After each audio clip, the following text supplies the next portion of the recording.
Hello, welcome back. I'm going to be showing my solve for day 5 of year 2022 of Advent of Code. Um, Hopefully third time is this charm. Why did my brain not third time's the charm? I hope I have every notification is muted now, so I don't get interrupted. Yes, so I didn't talk much during this day itself. So I'm immediately going to do a voiceover, explain a little bit of stuff that's going on. Then afterwards, they'll explain a few other things of my solution, and then discuss what stuff I feel like I made, like I should have done differently, and like another nice piece of code. Yeah, let's get into it.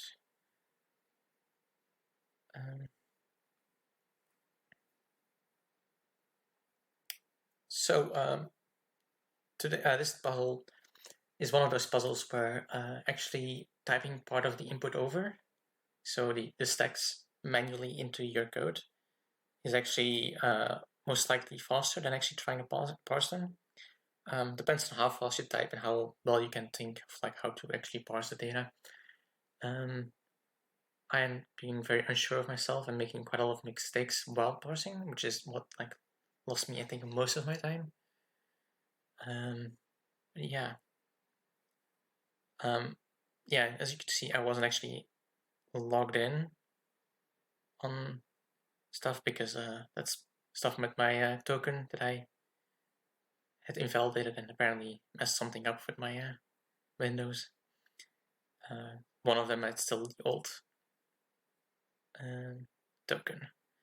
So yeah, I'm assuming you all know how the input looks like. So we split on the empty line, and then split into stack and steps. So first, I'm parsing the stack.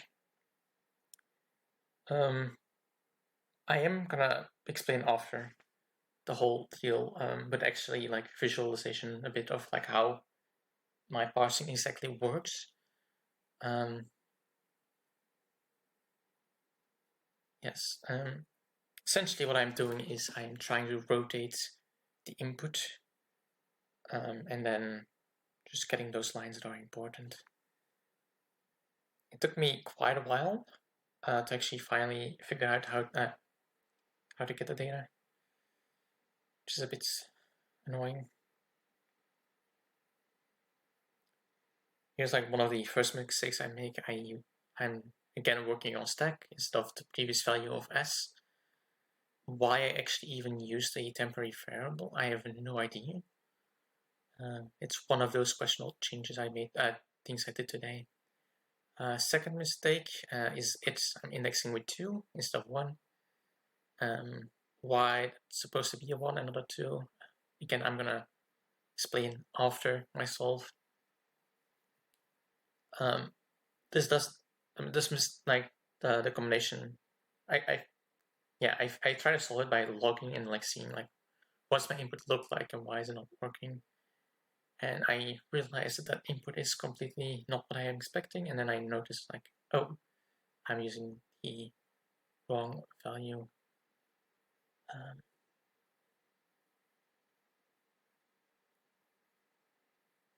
I accidentally then use SS instead of S, which isn't defined yet, because that's what we're trying to calculate, which does this annoying thing where it actually opens the build window, and if I then use a shortcut to run, it will actually rebuild instead of actually building and running.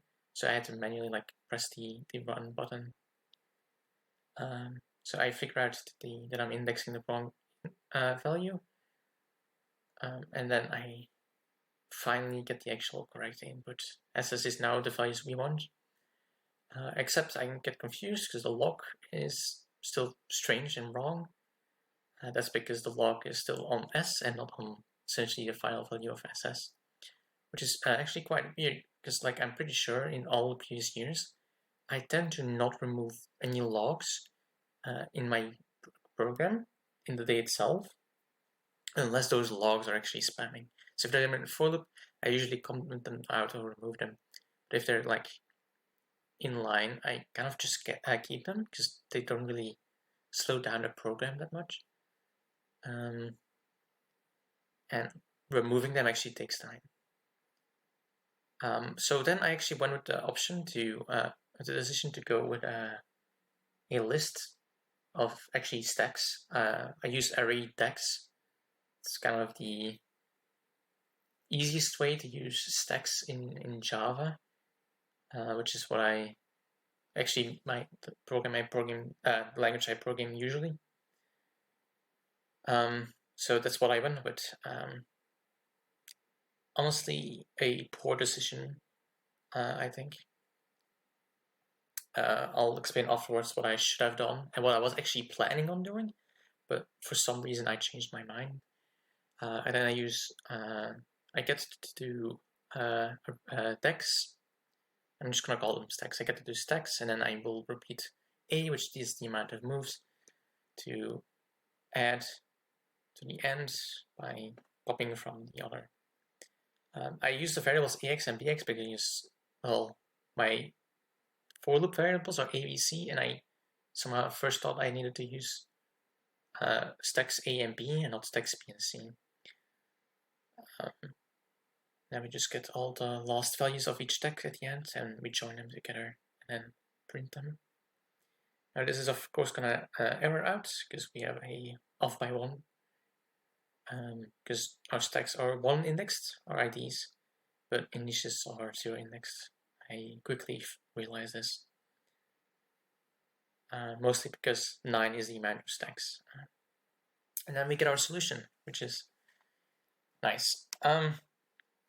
So part 2, it's essentially the same, except now we don't move them one by one, but we move them all at the same time. This is what I actually expected initially. It was going to be part 1, and then part 1 I thought was going to be part 2. So the fact that my whole code was actually, like, while programming, I knew that converting for part 2 was going to be a little more work, because, well, I couldn't, it's not an easy just one step, like I add a reverse or remove a reverse. So I use this util function I made, generate times, to make a list of all the items I'm removing from the first stack. The problem is that I always made it taking a seed that's passed into the lambda. So I lose a bit of time thinking of like what I'm supposed to pass as a seed. The seed itself is not returned in P itself, so it's utterly unused. So when we finally have the list of all items and we run it, we just get the same answer as part 1, because it's essentially now doing the same, it's separating into steps. So we now have to actually reverse that list that I made, and then we get the answer we want. Yeah. So my score's still great. I'm in the points. It's the first time this year that my second part was lower than my second rank for second part was lower than the rank for first part. Mainly because it took a lot of time to actually swap the implementations. So yeah, let's go to the code. And let's start with these first two things. What the hell is going on? Accidentally close it. So it's down. Why did I close it? I think it's this, yes. So this is what my input looks like, at least the stacks part, which is the part I want to talk about. So the first part is easy. I reverse it, so we get this one line at the top. And it's like all the values are like the bottoms of the stack are like the first values, the first index, and the second index, third index. I remove the numbers because we don't need them. And then I do a transpose, which is like in matrices. So what happens is like this character, so like a first line is going to be the first vertical line of the input, which is all the open brackets and then a bunch of spaces. IntelliJ likes to remove spaces that are at the end of lines, when you save a file. So they are not here in my example, but they are still here.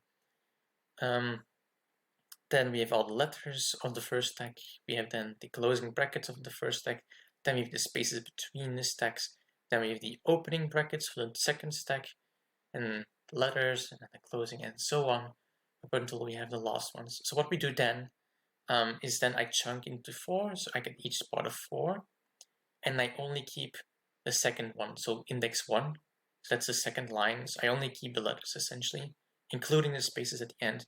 I again get a chunk of 4, and I only take the second line of it. So that's again the next stack, right? So once I have done all that, I then have the final step, and that's removing the spaces at the end. Now, one thing is to note is that the last chunk is going to be only 3 long, but that doesn't really matter. Chunked will give you by default the incomplete windows at the end. And it will only have length 3, but like we're only indexing the second item, so that's totally not a problem. Then yeah, like I said, I think the rest I explained well enough during the, well, at least for part 1 I explained during the stuff. I think it's quite obvious what's happening. We are literally moving one item at a time. So for part 2, this is essentially generating a list and repeating it 8 times, and every time it just adds the item. So yes, yeah, so we get then the list of everything we have removed, but the first item in the list, like without the reverse, it's essentially just splitting up the repeating 2 steps. We have to actually reverse the list to get them in the to get them in the correct chunk order. Yes, so I here have the solution I kind of should have made during the day itself. Step 1, I don't have an extra intermediate, like I actually notice I'm making S, I'm modifying to SS, and I'm modifying it into Q. Here it's just one step and I just get S at the end. So after each chunk,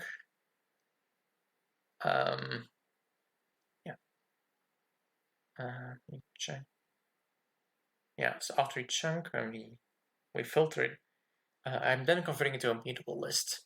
So these stacks individually are immutable, but like the combined set of stacks can be mutated.